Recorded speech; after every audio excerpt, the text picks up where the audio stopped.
Oliver was a little boy with a very big imagination.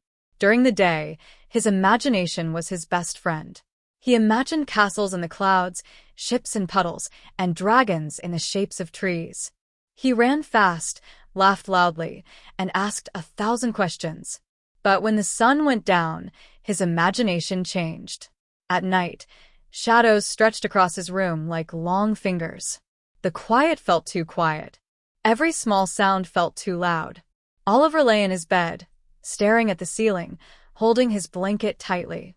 "What if something is hiding?" he whispered to himself. "What if the dark is watching me?" The dark felt like a giant thing, silent, unknown, and powerful. His parents came in, kissed him goodnight, and turned on his night lamp. But even the soft yellow light did not chase the fear away. That night, Oliver could not sleep. He turned from side to side. Then he heard something strange. A soft hum. It sounded like music very far away. Oliver sat up slowly. The sound came from the window. With careful steps, he walked across the room and gently pulled the curtain aside. The night sky was glowing. Not just the moon, not just the stars. Something moved between them. At first, Oliver thought it was a cloud. Then he saw wings. Huge, slow wings made of starlight.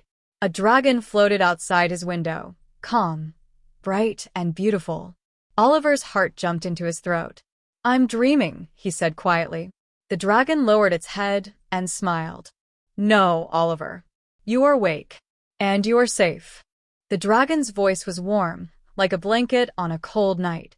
"My name is Luma," the dragon said. "I am the star dragon." Oliver felt scared.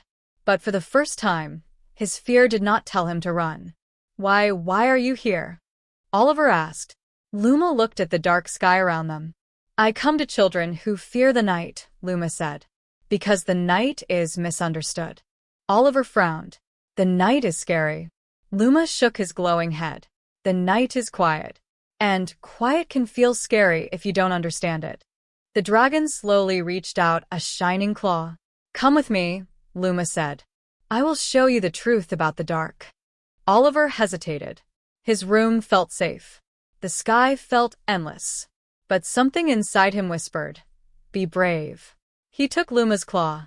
Suddenly, Oliver felt lighter than air. The window disappeared. The house became small. The town turned into tiny glowing dots below them. They were flying. Oliver held onto Luma's neck as they soared through the sky. The wind was cool but gentle. The stars felt close enough to touch. "This is the night," Luma said. "It is not empty. It is alive." They flew over forests where owls watched silently, over rivers that whispered as they moved, over sleeping towns where dreams floated above the rooftops like invisible clouds. Oliver noticed something strange. The dark was not black. It was blue, purple, silver, full of soft colors. "It's beautiful," Oliver whispered. Luma smiled. But then something changed. The stars ahead of them began to dim. The sky grew heavier. A cold shadow spread across the night, like spilled ink. Luma stopped flying. "That should not be here," the dragon said quietly. From the darkness came a thick, moving fog. It swallowed the stars one by one. "What is that?" Oliver asked, fear returning to his voice. Luma's wings tightened. "That is the fear fog," he said. "It is born from fear that is hidden and never faced." Oliver's stomach twisted. "Is it because of me?" Luma did not answer right away. The fog crept closer. And the night grew very, very quiet. The fear fog moved slowly, like a living thing. It curled and twisted, swallowing the soft glow of the stars.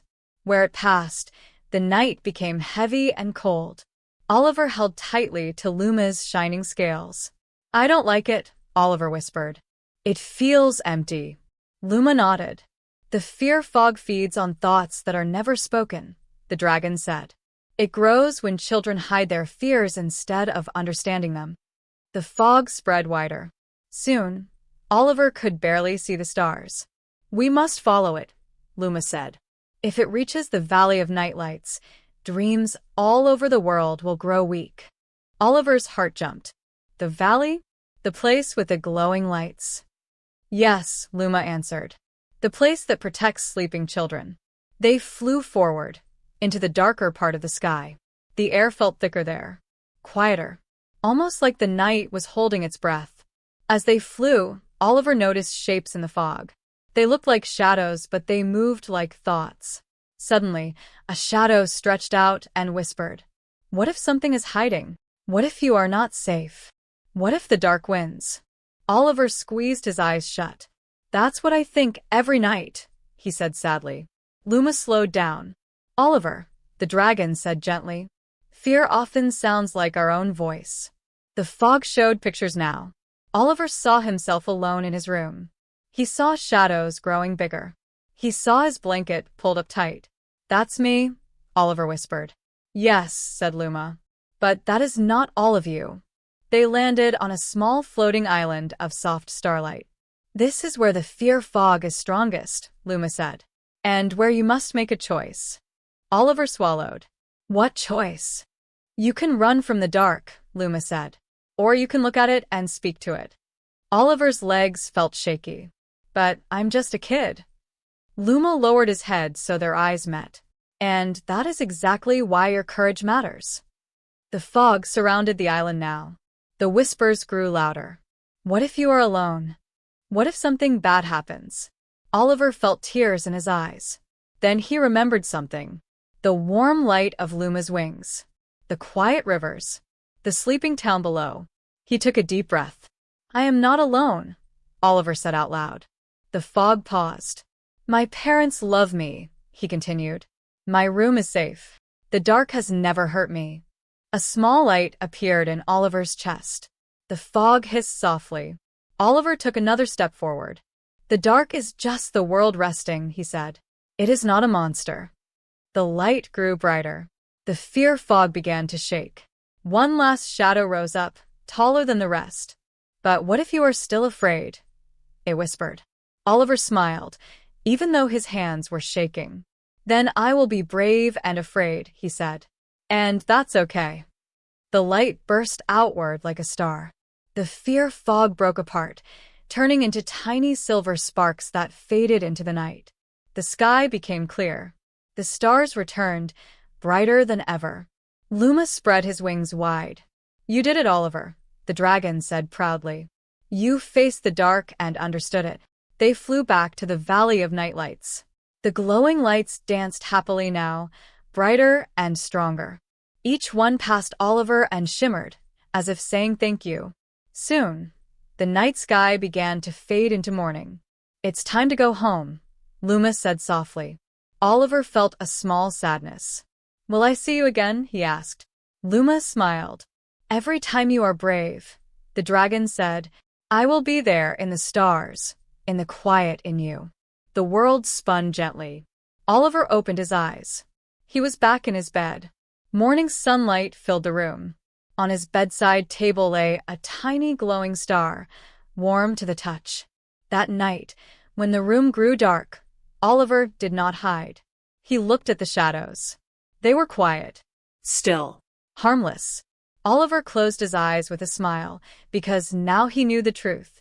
Crescent moon, the dark is not empty.